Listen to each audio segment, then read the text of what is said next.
Alright, magandang araw na ho sa lahat natin ng mga viewers Luzon, Visayas at Mindanao all over the world. Welcome naman sa ating panibagong video, panibagong reaction, mga ka-aksyon, mga kakampeng.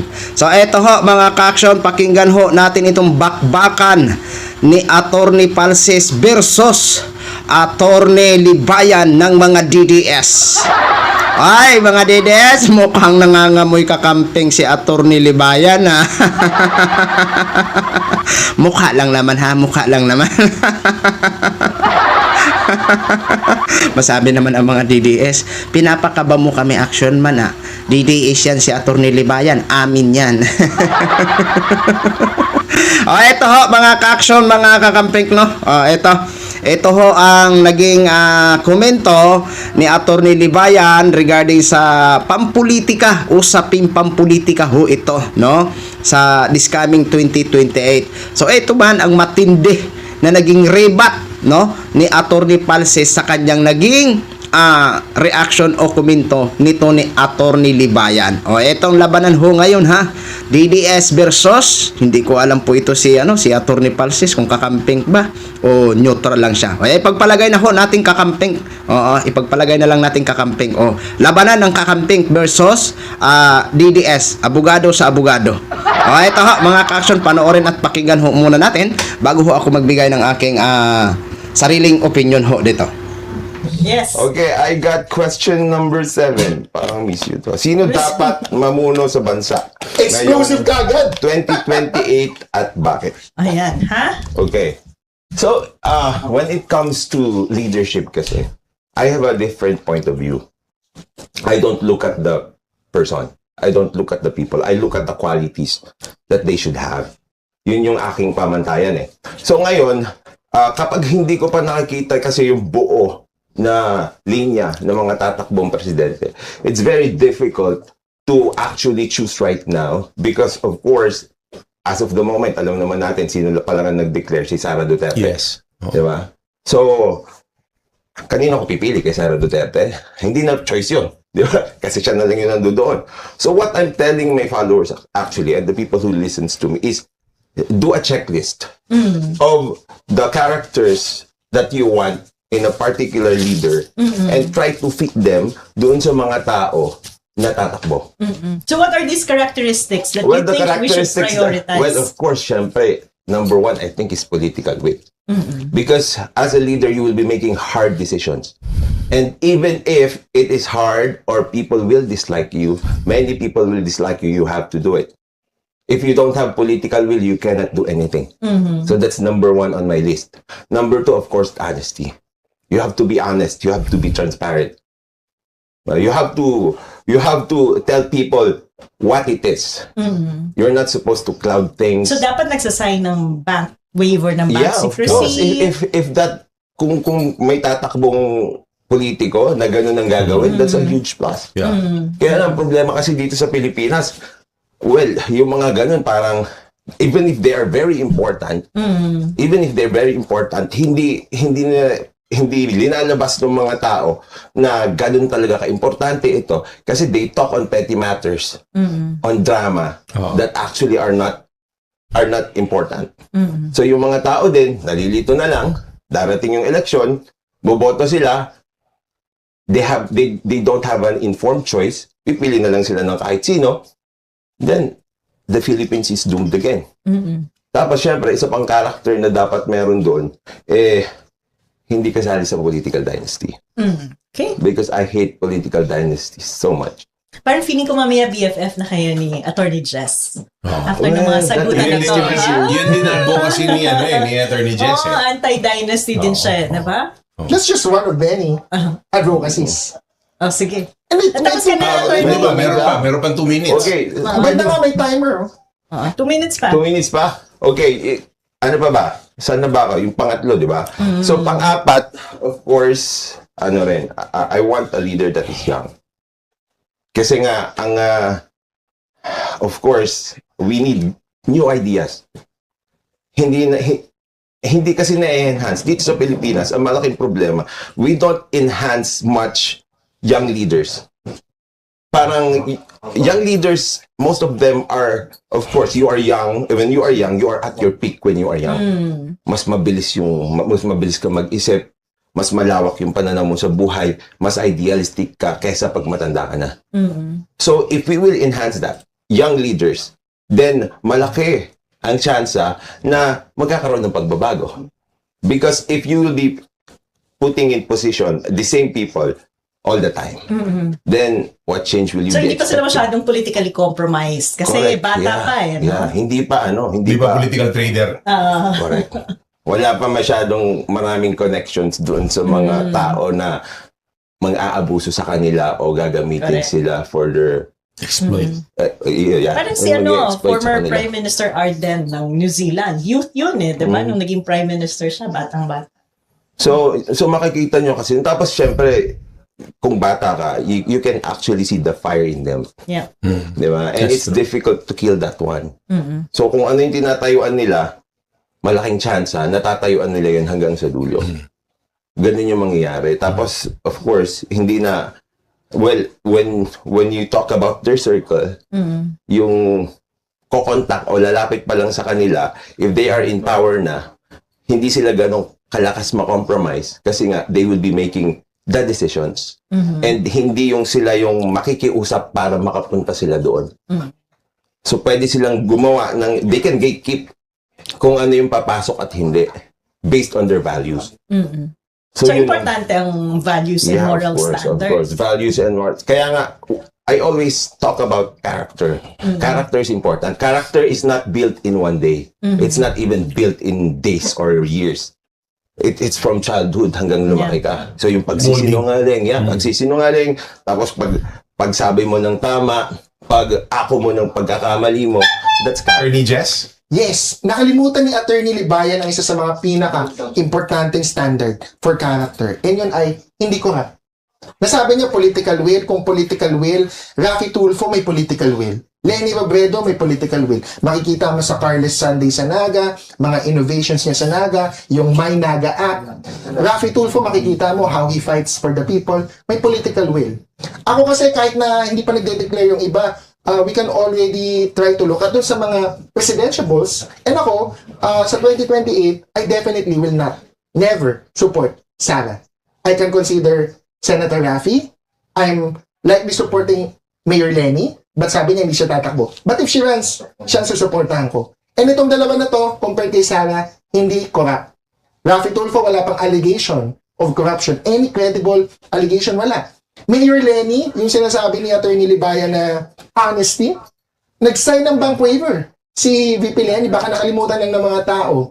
April 2016, nag-sign siya ng bank waiver. May 10 years for the Duterte to demolish or destroy the credibility of VP Lenny. Walang nahanap na kaso. Kinasuhan ng sedition, dismiss. Kinasuhan ng mga kung ano, dismiss. Like yung kay Trillanes, kay De Lima. So, in terms of political will, in terms of honesty, honest si Mayor Lenny. Wala siyang kinurakot. Kasi honesty, different din yan sa corruption in general, ha? Kaya, importante standard dapat yun. Na nakalimutan ni Attorney Libayan. Kasi, ang honesty, you can be honest like Duterte, authentic, honest. Pero corrupt yan eh. Na part ng character niya, may actual dishonesty din. Mukhang honest. Hindi yung totoo. Diba? So, hindi enough na honest ka lang. Kailangan, malinis ka din talaga. So, political will, honesty, hindi corrupt, pwede ko na yung iposta sa ngayon pa lang kasi may track record. Character is not built in one day. Character is not built overnight, sabi niya. So, andyan na si Mayor Lenny. More than 10 to 20 years of public service. Raffy Tulfo, more than 10 to 20 years of public service. Ano ang credible allegation of corruption? Ano ang credible allegation of oppression of human rights? Of people na maliit? Minatapobre ba nila? Hindi ba nila sinuportahan ng manggagawa? Hindi ba nila sinuportahan ng mga OFWs? Walang ganon. No credible allegation of corruption with proven competence and track record of successful policies. Raffy Tulfo has fought for the middle class, has fought for the class B and E, kaya mahal na mahal siya eh. Pumipila sa kanya.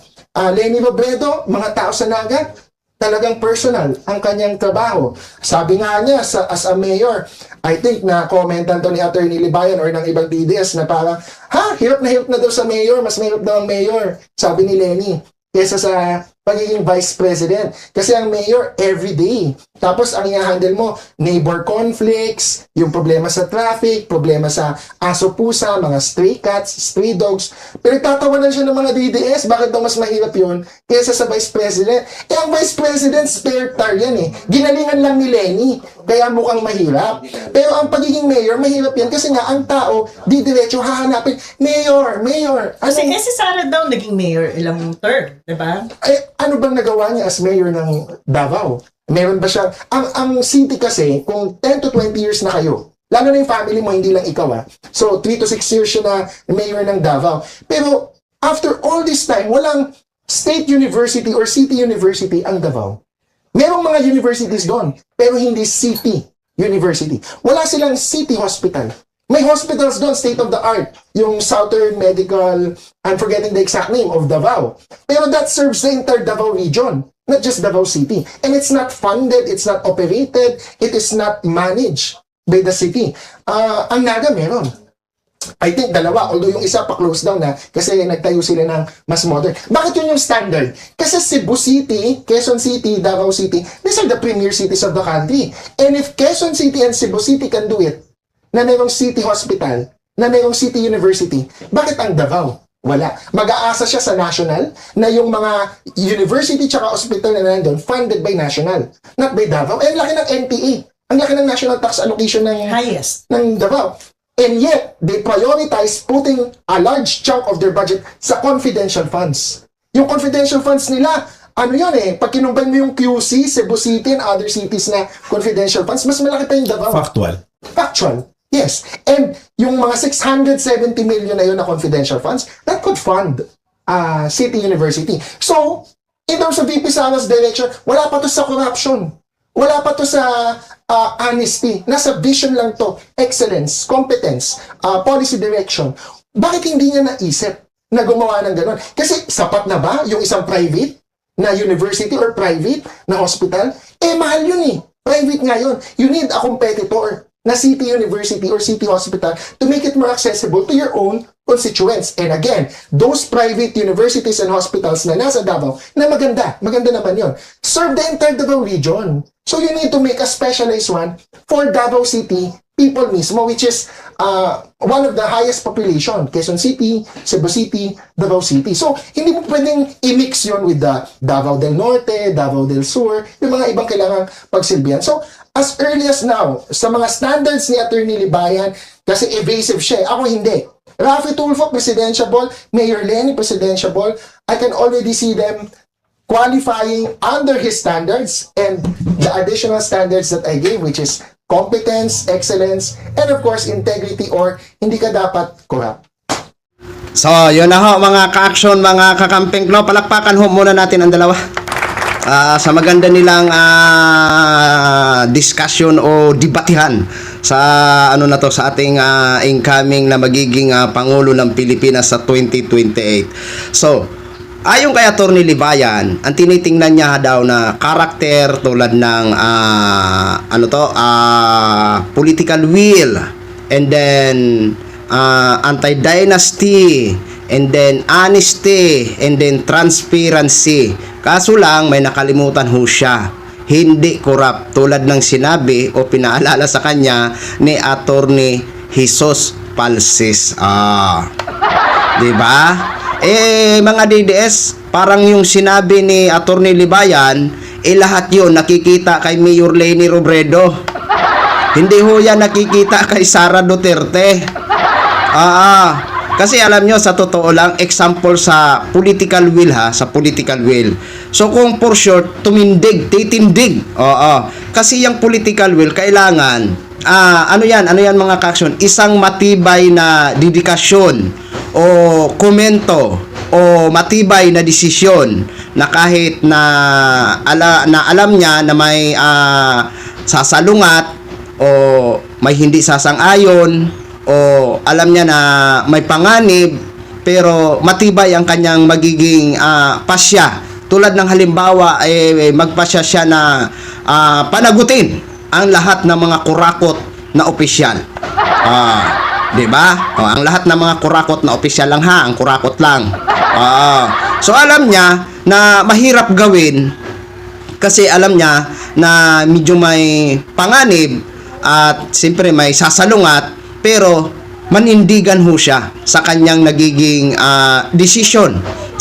Yan yung part ng political will. Kumbaga may political will ang isang politiko. Okay? Pero diyan kay Sara nakikita ba natin ang political will? Hindi natin nakikitaan si Sara na may political will. Sa totoo lang, prangka na lang tayo. Prangkahan na lang ho tayo. 'Di ba? Hindi ho din po siya honest. 'Di ba? Naging transparent ba si Sara? 'Di ba? Lalo na anti-dynasty, dynasty ho ang kanyang pamilya. So kung sa akin pagbabasihan, in my own opinion, sa tingin ko, yung sinabi ni Attorney Livayan na political will, honest, transparency, at hindi dynasty, so nakikita ko ho yun kay Mayor Leni Robredo. Sa akin lang to tingin ko lang, opinion, di ba? Pero kung part kay Attorney Livayan, para sa kanya, nakikita niya yan kay Sara. Anyway, hindi niya naman dinirect na talagang si Sara ang inaano niya. Kumbaga, yun lang yung nagiging example niya sa pipiliin niya na magiging pangulo o iboboto niya sa darating na 2028. Kumbaga, yun yung example niya na gustong-gusto niya sa isang politiko. Yun yung magiging karakter ng isang politiko. No? So, yan po, mga ka-action, mga kakamping no, share ko lang ho sa inyo yan. Maraming salamat po sa ating mga viewers, Luzon, Visayas at Mindanao all over the world. Ako po, ang inyong lingkod, si The Action Man. Have a good day, everyone!